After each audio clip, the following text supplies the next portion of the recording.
Hey everybody, welcome to another Algebra 1 review. This time we are doing Module 5, Topic 2, which is the last one in the book, but we do have Module 4 still, it's just stats. Probably not going to use the book for it. We're going to review today. You need the review packet, which is 7 problems. It's the 2-column one. I'm going to do the left side today. And then you probably or maybe need a TI-84 calculator. Or when we get to the quadratic formula, one of the solvers that's online, but maybe just some way to calculate stuff if you need to like add or divide or whatever. All right, let's just get into it. We're talking about quadratics and particularly solving quadratics as we've been doing for a while, but let's take a few steps back to about a month ago when we started talking about just polynomials and combining them together. So this one says, simplify each expression by determining the sum or difference, show your work. This just means combine like terms. Okay, we just want to combine like terms. So a little recap on what a like term is. It's anything that has the same variable with the same exponent. Okay, so when I look at these are two different polynomials. I want to combine them into one by adding, because this plus sign in between them tells me to add. And I'm just going to look for all the different terms that I have. So one that I have is 4x cubed. Okay, there's no more x cubes in this polynomial, but there is one right here, negative 12x cubed. And then I keep working my way down. I have 10x squared here, but nowhere else, so I have an x squared.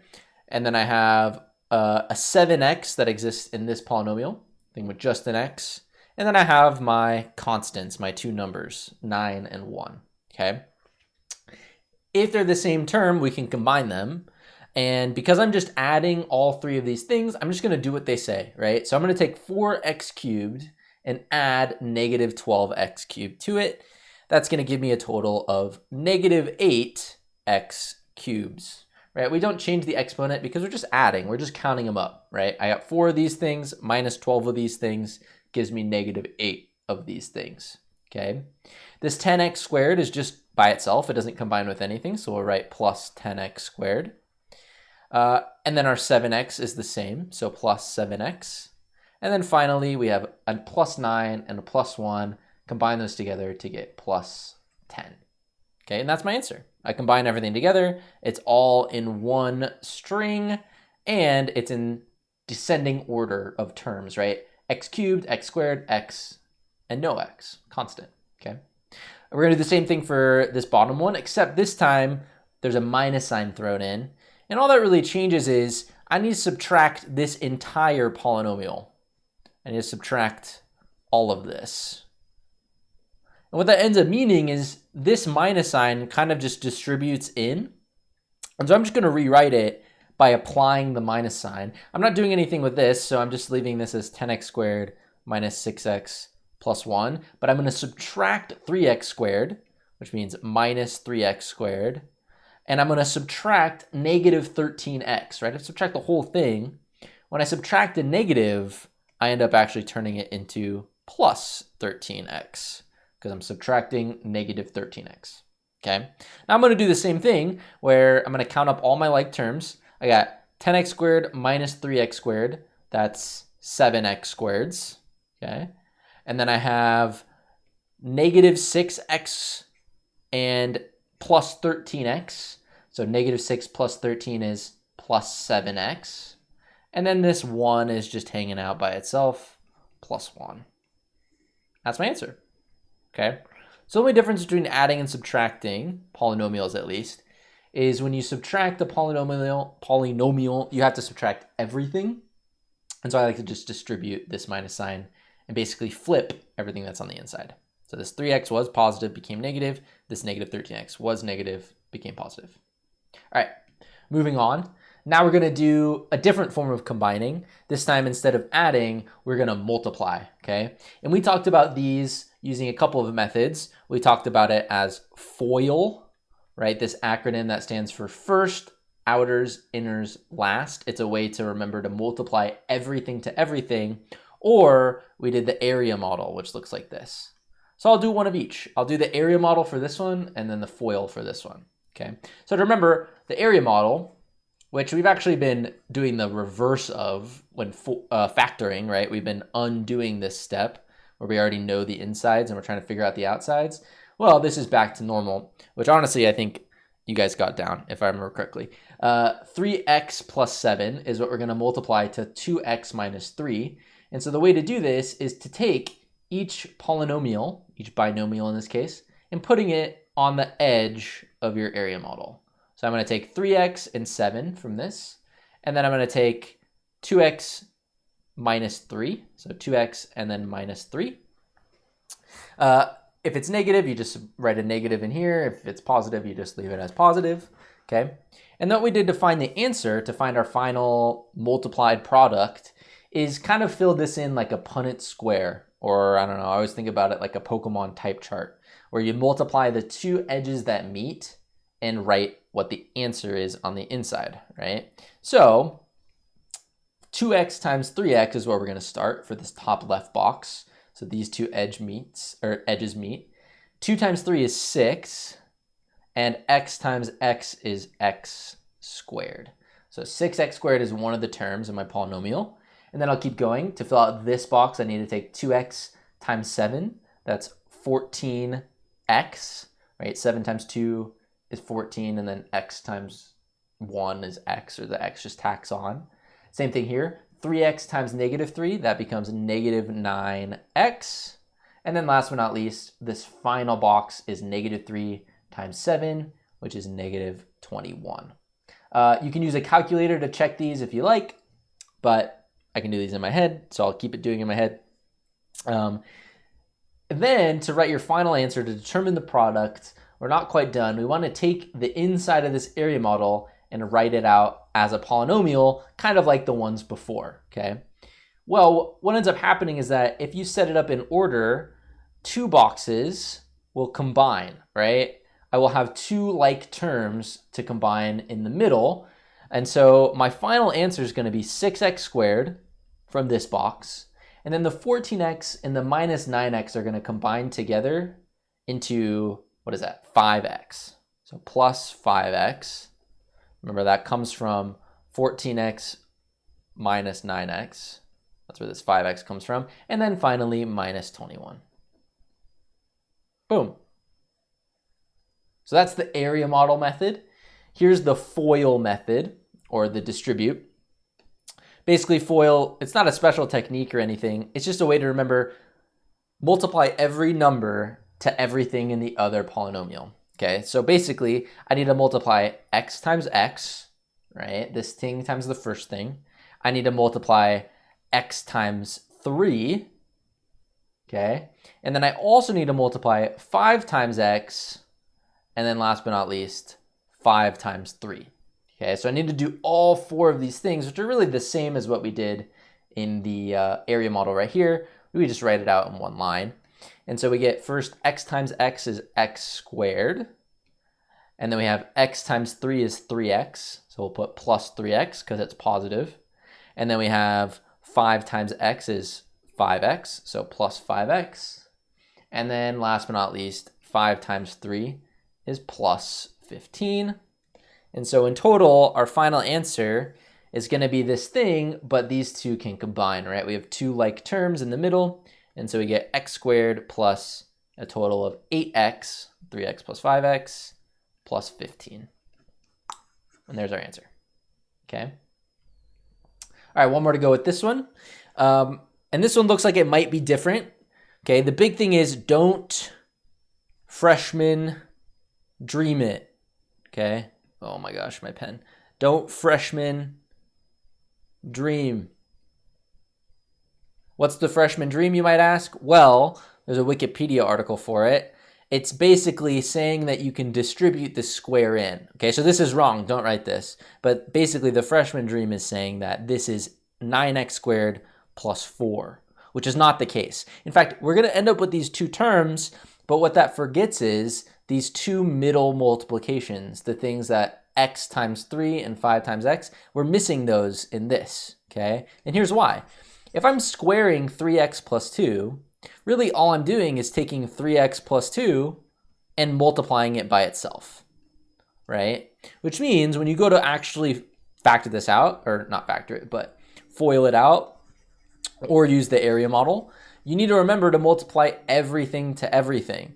And so if I use the area model for this, I'm going to end up writing 3x and 2, 3x and 2, and then my inside will be 3 times 3 is 9, x times x is x squared, 3 times 2 is 6, and then tack the x on, 3x times 2 is also 6x, and then 2 times 2 is 4, which means our final answer is 9x squared, and then these two 6x's combine to be plus 12x, and then finally plus 4.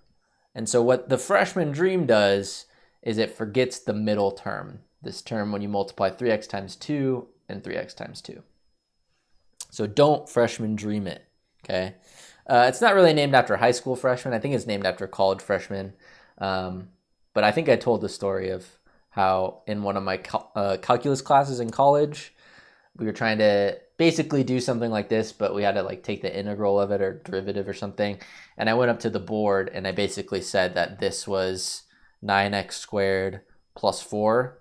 And I was a freshman in the time at college, and my TA asked what grade I was in, and I told her I was a first year, and she said, makes sense. And then everyone started laughing. And I had never heard of it before, but apparently everyone had. So now I'm just passing the word along. Don't freshman dream it, or else you might embarrass yourself in college like I did, okay? All right, next up, now it's time to actually solve. All we've been doing is rewriting and combining and doing things like that. Now we're gonna solve for some variables in quadratic form, okay? These are the ones where we need to basically solve for the variable by canceling this square, the square that's impacting the parentheses, okay? And what ends up needing to happen to both sides is taking the square root. So we did this for a while, right? We took the square root of both sides, and that's the way that we can cancel out a square. It's like if this was a 2 multiplying, we would divide to both sides.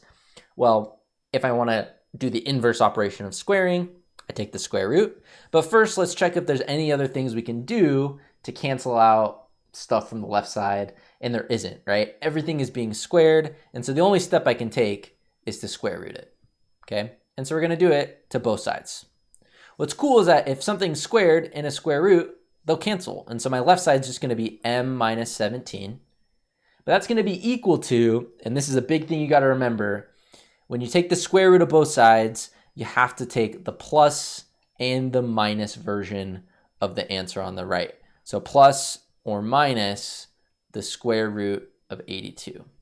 Remember, that comes from the fact that if we're thinking about quadratics, we have this parabola shape which has 2 points on either side of the parabola, a positive and a negative version, right? A plus or minus.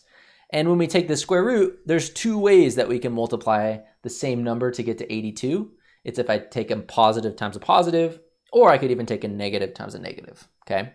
So from this point, we're ready to almost be complete, except we need to get m totally by itself. And so I'm gonna do that by adding 17 to both sides, okay? But this is the tricky part, all right? We basically get m equals, and I can't combine the 17 in with the square root because they're not like terms. They don't have the same degree. Square root's like a 1/2 power. And so I just kind of have to write this 17 out front and then keep saying plus or minus the square root of 82. What you need to know is actually 2 different numbers, right? It's a plus version. It's 17 plus the square root of 82, and it's 17 minus the square root of 82. So that's what it becomes. M equals 17 plus, or sorry, I said minus on this side, minus the square root of 82, and m equals 17 plus the square root of 82. And I actually really like these as answers, right? This is 2 different values of m, but I like leaving it as the square root because it's the most exact answer. But just to show you, here's what those 2 things would be, right? To find the negative version, I would just take 17 minus the square root of 82, which is like 7.9. And then I have 17 plus the square root of 82 is 26.05. So they're two totally different numbers, but they're both solutions for this equation, okay? All right, let's do the next one, which is going to be a similar process. We still need to take the square root of both sides to cancel the square, but first we need to isolate it, right? I want to get this thing by itself so that I can just take the square root and not have to worry about some collaterals, right? These two numbers out here. And so I need to cancel them. I need to get rid of this plus 4 and then this 2 that's multiplying. And so I'm going to almost like reverse PEMDAS. I'm going to undo the order of operations. In other words, I'm going to SAD MEP. And so I'm going to subtract anything I need to subtract first, like this 4, right? It's just being added. So let's get rid of it. Let's subtract 4 to both sides. And so I end up with 2 times a plus 2 squared equals 36 minus 2 is 32, or 36 minus 4 is 32. And now I don't have anything to add on the left. I don't have anything to multiply, but I do have something to divide, this 2, because it's already multiplying. And so I'm going to divide both sides by 2. And now I'm at a plus 2 all squared equals 16, 32 divided by 2, right? These just cancel and turn to 1. And now my problem looks like the one I had up top, and I'm ready to take the square root of both sides. And so I will. I'm going to take the square root of the left, the square root of the right, subtract or cancel these two. And so I just end up with a plus 2 equals this plus or minus the square root of 16. Huh, interesting. Well, I remember from one of my classes that 16 is a perfect square, right? If I type it into my calculator, the square root of 16, I get a nice number. I get 4, right? 4 times 4 is 16, unlike these ones, which were really complicated irrational numbers. So really what this is a plus 2 equals plus or minus 4, right? 4 times 4 is 16, which means the square root of 16 is 4, but also negative 4 times negative 4 is 16. And so I have to consider both answers in my equation here, okay? And so what I'm going to do is, to find what a is, I have to subtract 2, except this is where it gets weird, right? I'm going to first, before I subtract 2, I'm going to split it into 2 equations.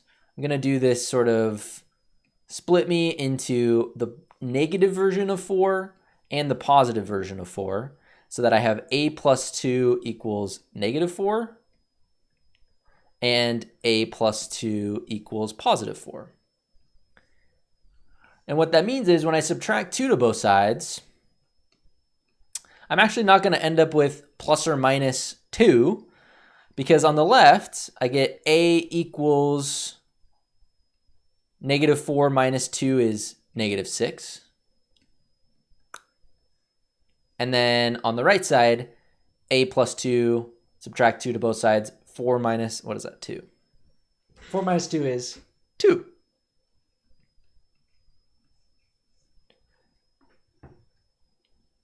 Sorry. And so both answers are correct, but they're different, right? Negative 6 and positive 2. You have to split up the equation. You got to know that plus or minus 4 is really 2 numbers, and subtracting 2 from it does 2 different things. Okay, so these are your 2 answers. Always remember, take the plus or minus when square rooting both sides. Awesome. Okay. Next up, we're going to talk about factoring. Okay. So these ones are a little bit weird, but there's actually a shortcut to these. And you might have seen these on one of the practice problems, okay? Especially the solving ones. But if you'll notice, from the ones we normally factor, they look like this, right? They have 3 things in them. And they don't normally have the a term missing, okay? Well, these are what we call special factoring problems, because you notice 2 things about them. Number 1, they are all, like, every coefficient, every number in them is a perfect square. Everything is a perfect square, okay? 4 is a perfect square. 16 is a perfect square. Another thing you'll notice is that b is missing. In other words, the middle term, the thing that just has x, is gone. It's 0, right? And then the last thing you'll notice is that c is negative. It's being subtracted, okay? If all three of these things check out, then you have something called a difference of squares. And there's something really simple to solve these, okay? The difference of squares. I know I talked about the freshman dream, but really, this is the anti-freshman dream. This is the freshman nightmare. Wait, that doesn't make sense. This is the senior dream. No, this is the senior nightmare. No, this is the difference of squares, okay? And here's how it works. If all three of these things are satisfied, then we have a shortcut, which is this, okay? The way to multiply this out in factored form, so meaning, remember, we're trying to write these problems in factored form like this.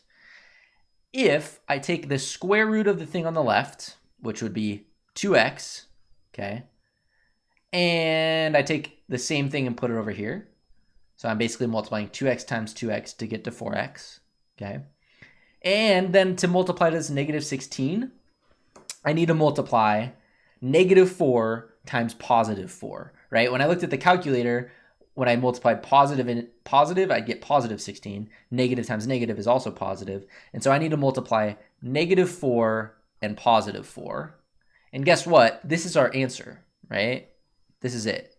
But here's the way it works. Okay, I'm going to distribute this out to show you how it works, and then I think you'll know the shortcut. When you go to FOIL or distribute using the area model, you end up multiplying 2x times 2x, which gives you 4x squared. And then you end up multiplying negative 4 times 2x and 2x times 4. Okay, so we end up with negative 4 times 2x is negative 8x, and 2x times positive 4 is positive 8x. And then last but not least, you have negative 4 times positive 4 is negative 16. Well, you'll notice that this negative 8x and this positive 8x cancel, right? It's like negative 8 plus 8, it's just 0. Which means all you have left over is 4x squared minus 16, which is what we started with, which means this factored form is equivalent to this binomial, this polynomial right here, okay? So remember, if these three things are satisfied, then we can take the shortcut. Basically say, what do you multiply to get to 4? What times what equals 4? And then what times what equals negative 16, okay? Or I guess 4x squared. And so let's do the same logic for the next one.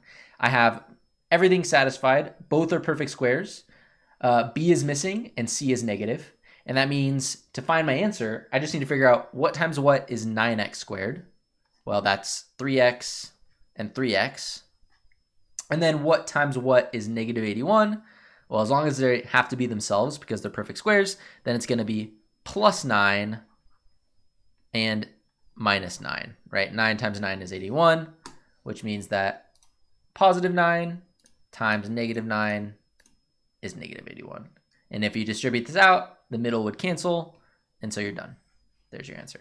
Difference of squares. So a little bit of a shortcut if all three of those things are satisfied. So make sure you have these in your notes. Good to know. All right. Now it's back to regular old factoring, the scheduled programming. And if you haven't, I think people have really gotten the hang of this, and I'm proud of you guys. So this one might just be a little quick review because you guys got it down, okay? So remember, we have an A term, a B term, and a C term, right? A, B, and C. And what we want to do, and I like to set up this X just to help me with my thoughts, keeping myself organized. We are going to put on the top A times C, okay? And then we're going to put B on the bottom, okay? And then this time we're going to include all the X's and everything. So what A times C would be is negative 15 times X squared is negative 15 X squared.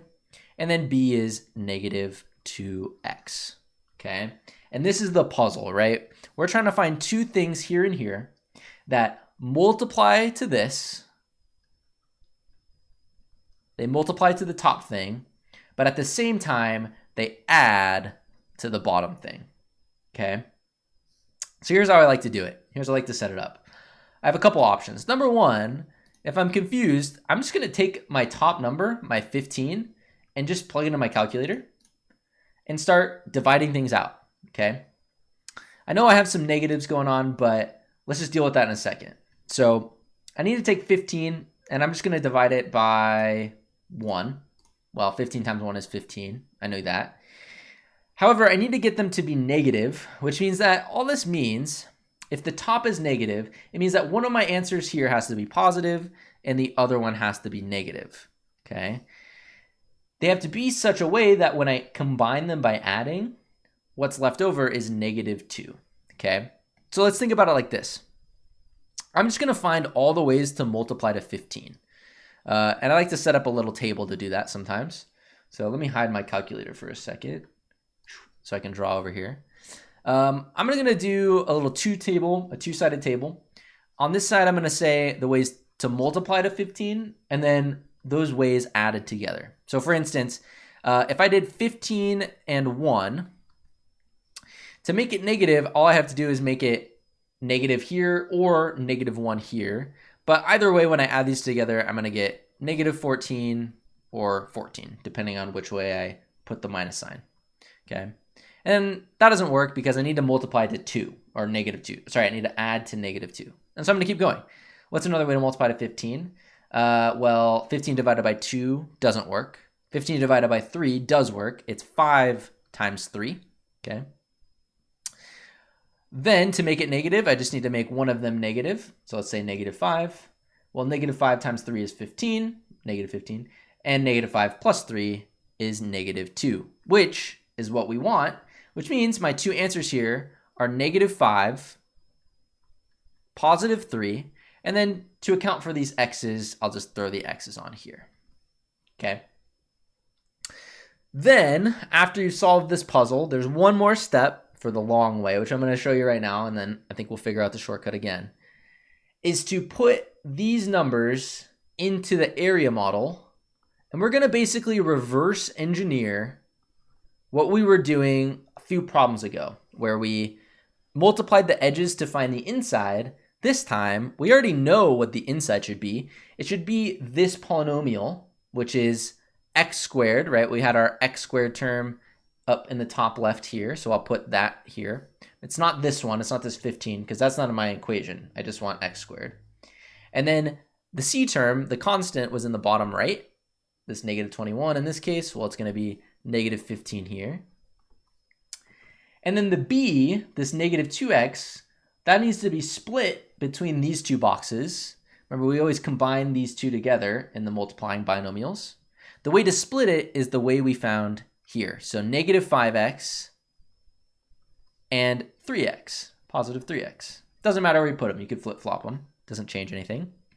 And now we have the inside figured out. We just need to find the outside. Okay, and then those two things in parentheses are going to be our factors. So we got to start with x times x is what? Well, it's only, or sorry, x squared is at what times what? It's just x times x, right? X times x is the only way to get to x squared. And then if we keep going, x times what is -5x? Well, that's got to just be x times -5. Same thing here. X times what is 3x? That's just got to be 3. And then to know you're right, if you say 3 times -5 equal to the bottom box, you know you got it. So my two factors, my polynomials that I'm rewriting, are x minus 5 and x plus 3. Okay, what you might notice are just these two numbers, right? The two things we found. And that is the shortcut, right? So for Algebra 1, you don't have to use this area model because we're only dealing with x squared problems. This thing always works, right? But particularly if you are solving ones that have more complicated equations like you will in Algebra 2, you might have to use the area model. But from now, what I mean by the shortcut is this. On the top, I can just put my c term, which was 24. And in the bottom, I can just put my b term, which is 10. And now I'm just trying to find two numbers that multiply to 24, and add to 10, well, if I go through the list, I could do 24 times 2. That doesn't work. I add those, I get 26. Sorry, 24 times 1, not 24 times 2. That's still 25, though. Doesn't work. And then I could do 12 times 2, but when I add those, I get 14. I could do 8 times 3, but I add those and get 11. 7 doesn't work, but I'll tell you what does. 6 times 4, and when I add 6 and 4, I get 10. And so my two answers to my puzzle are going to be 6 and 4. They multiply to 24. They add to 10. And if I set up the area model, I would just get this same answer where all I do is just take x, and then if it's positive, add this number times x plus 4 because it's positive 4. And there's my answer. Okay. So feel free to use this shortcut. I just want to show you where it comes from and why it works. Okay.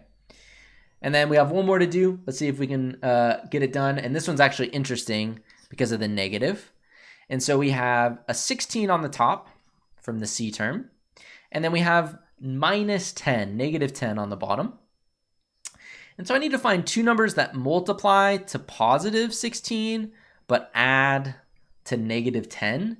And when you see this, when you see a negative on the bottom, but a positive on the top, all that should tell you is that both of these have to be negative, right? And that is because a negative times a negative is a positive, but if you take a negative and add a negative to it, it's going to stay negative, right?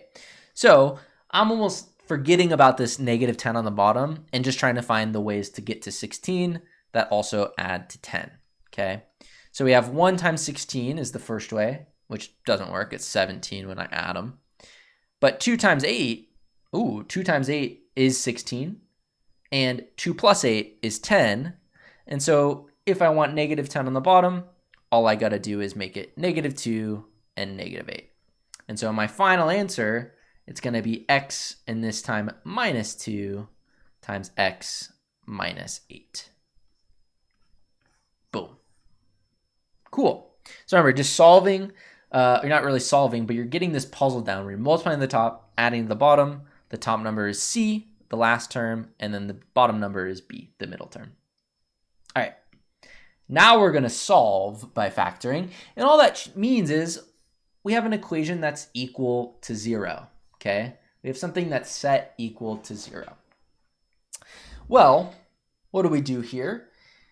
We just factor it first, and then we figure out, based on our factored form, how we could make x so that the equation is equal to 0. So I'm going to forget about this for a second. I'm going to forget about the extra challenge here. And I'm just going to factor this problem where I'm trying to find two numbers that multiply to negative 36 and add to negative 9.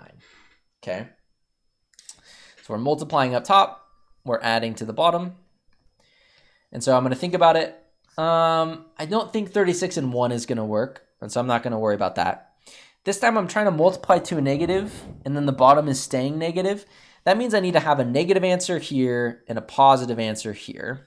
Right? My two final solutions to this puzzle are going to be negative and positive.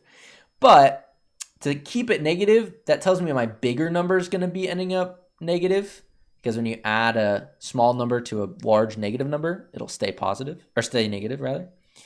And so I'm thinking about ways to multiply to 36 that subtract to 9, right? The difference of them is 9. And so I have 36 times 1, which doesn't work. That gives me 35 if I subtract them. I have, that's negative 35. I have 18 times 2, right? Negative 18 times 2. That's negative 16. Doesn't work. 36 divided by 3. That does work. That's negative 12 times 3, right? 12, 24, 36. And hey, guess what? Negative 12 plus 3 is negative 9, which means we found them. That means my two puzzle answers here are going to be negative 12 and positive 3, which means my factored form equation is going to look like x minus 12 times x plus 3. And that's just a way to rewrite this equation, this thing on the left. And so if this is equal to this, then this is equal to 0, okay? And this is where the added step comes in for quote unquote solving, okay? I need to find the two values of x that turn this equation into 0. In other words, since they're both being multiplied, if this set of parentheses is equal to 0, then it doesn't matter what this one is. It's just 0 times something, which is 0. And the same goes opposite. If this set of parentheses is 0, then it doesn't matter what this is on the left. It's just 0.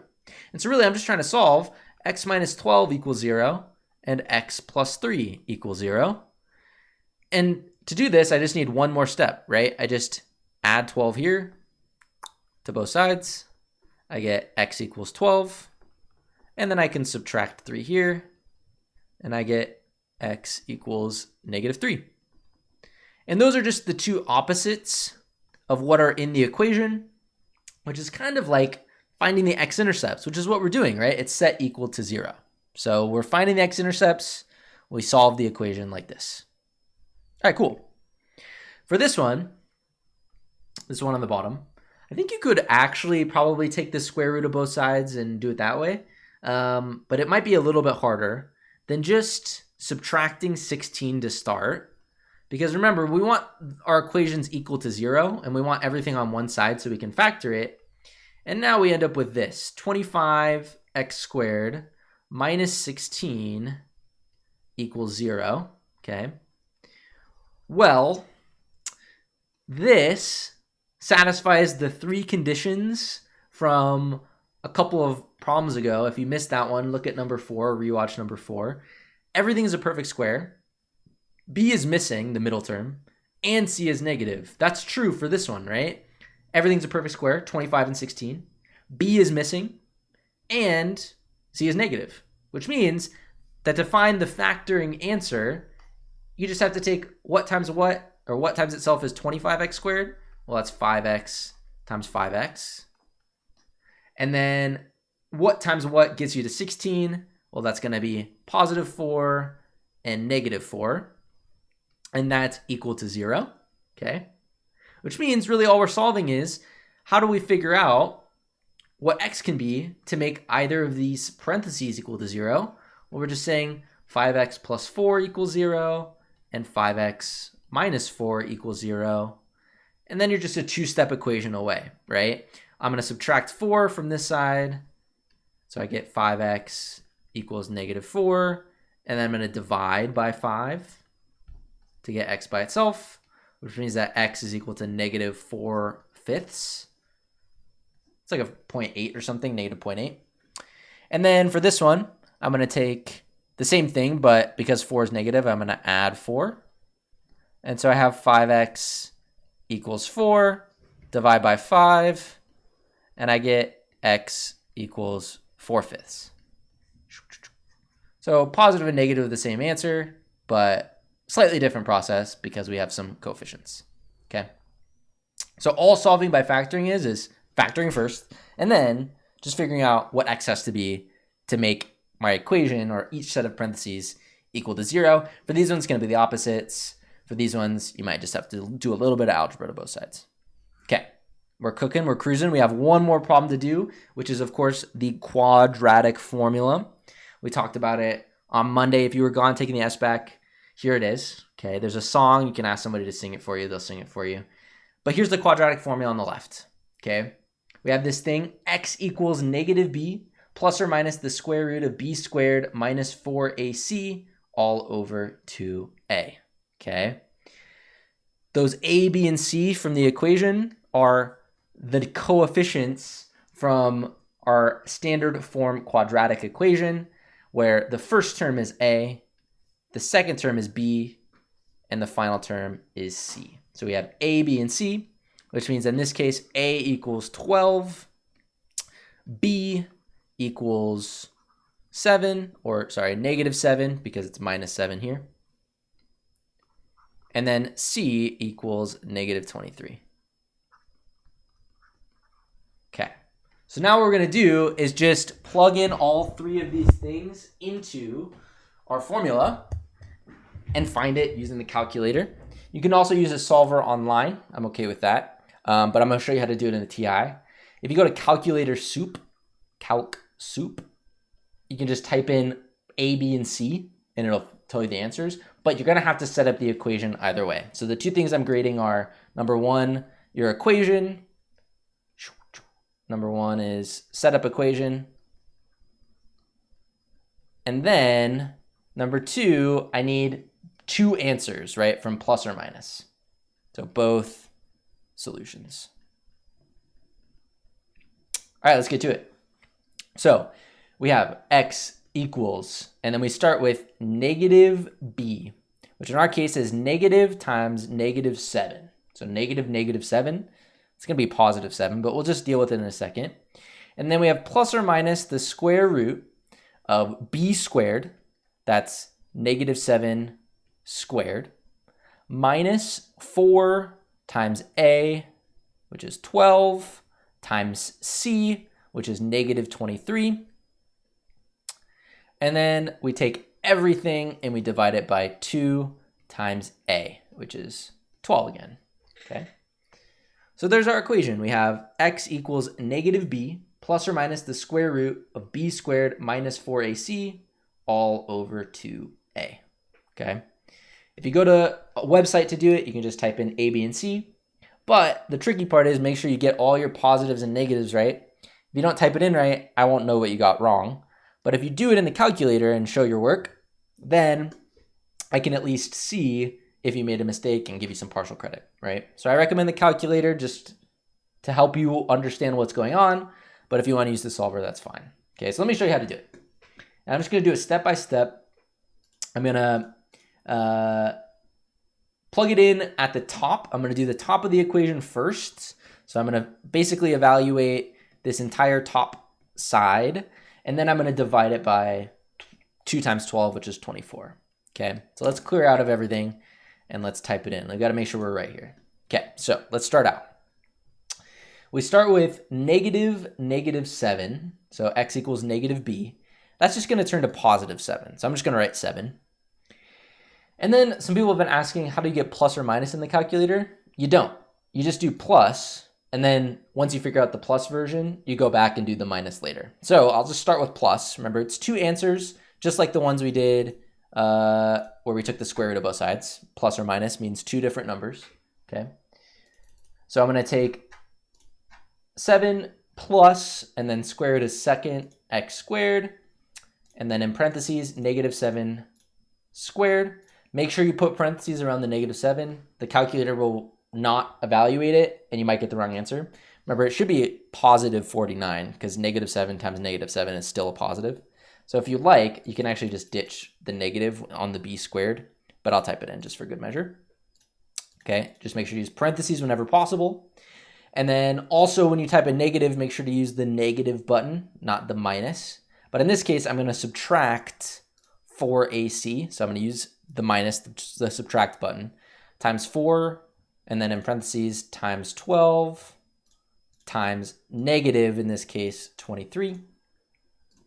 And that is the top of my equation. I don't want to type divide right now because it's only going to divide the parentheses, which is not right, or the square root. I need to divide everything, right? This 12 is over everything. So I'm just going to type this in first and maybe write it down. So I get x equals, let's do green for the positive version first, because I did that. X equals 40.956, let's say. And that's going to be divided by, 2 times 12, which is 24. So then on my calculator, I'll just say divide, and it should save the answer, 24, which is 1.706. So that equals x equals 1.706, okay?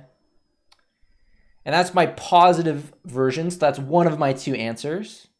You might be like, oh, dang, I have to go back and type everything in again. No, you don't. To do the minus, if you scroll back up using the arrow keys and just highlight your original type in equation, but with the plus, all you have to do is scroll to the left until you get to the plus and change it to a minus.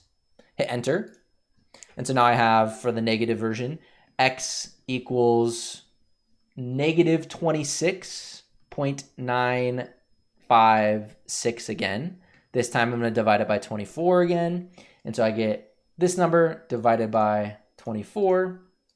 And my second answer is going to be x equals negative 1.123. And there we go. We got two different answers, one positive, one negative. That doesn't always happen, but you have to always add or subtract, right? That's where the plus or minus comes in. But you got to be careful. You got to set up all your equation correctly. Make sure you have the correct amount of plus and minuses.